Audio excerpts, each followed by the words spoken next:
akkam jirtu kabajamtoota hordoftoota jaalal dhugaa nagaa fi fayyaan bakkuma jirtanitti isiniif haa ta'u isiniin jedha. Har'a kan laallu seera jaalala milkaa'ee fi walitti dhufeenya gaarii itti fufiinsa qabu qabaachuu nu qabnu osoo jaalalatti hin seenin dura seera fi ulaagaleen nu hordofuu qabnu jaalala keessa yoo seenne waan akkamiiti ulaagaa akkamii hordofuu qabnaa seera akkamii hordofuu qabnaa jiru jaalalaa keessa gammachuun milkiidhaan jiraachuudhaaf seera akkamii hordofuu qabnaa hanga dhuma viidiyoo kanatti akkana wajjin turtan kabajaan isin gaafadha. Tokkoffaa jaalallee yeroo filattu sirriitti itti yaaddee beektee filachuu qabda. Itti yaaddee itti xiinxaltee naataati jettee murteessite itti seenuu qabda.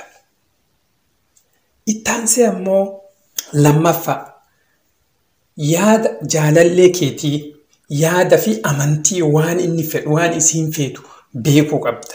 Sadaffaa jaalalaa fi walqunnamtii saalaa adda baaftee beekuu qabda. Jaalala jechuun maal jechuudha? Walqunnamtii saalaa jechuun maal jechuudha? Ka jedhu addaan baaftee beekuu qabda malee walitti maktee deemuu hin qabdu. Maaliif inni lamaanuu walqunnamtii saalaatii fi jaalallee waan garaagarummaa guddaa qabudha jechuudha.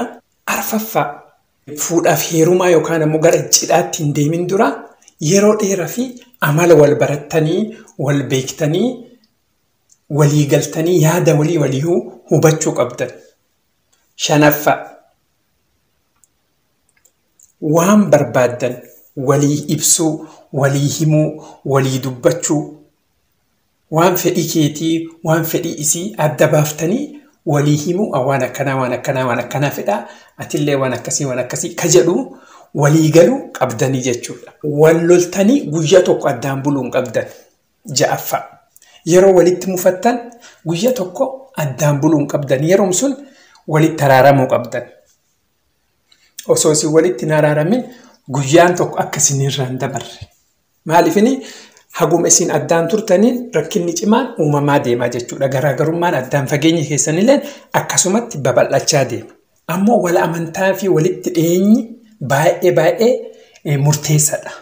Walitti dhiyaachuudhaaf walii galuudhaaf wal amantiin dhugaa walii dubbachuun amantii walii qabaachuun baay'ee barbaachisaadha.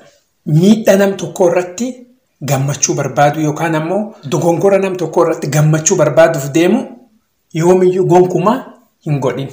Wal sirreessuu yaada akka duratti isiniin jedhe yaada walii beekuu qabdan malee namni tokko yoo waa balleesse kaan ammoo dogongora sun irratti nama gaariif godhu deemuun sirrii miti.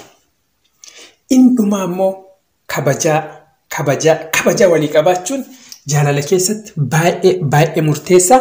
Marree hordoftoota koo gorsoota jaalalaatii fi amaloota jaalala gammachuun namaa fidu akka waa baay'ee irraa barattan qophii har'aarraa abdii guutuun qaba.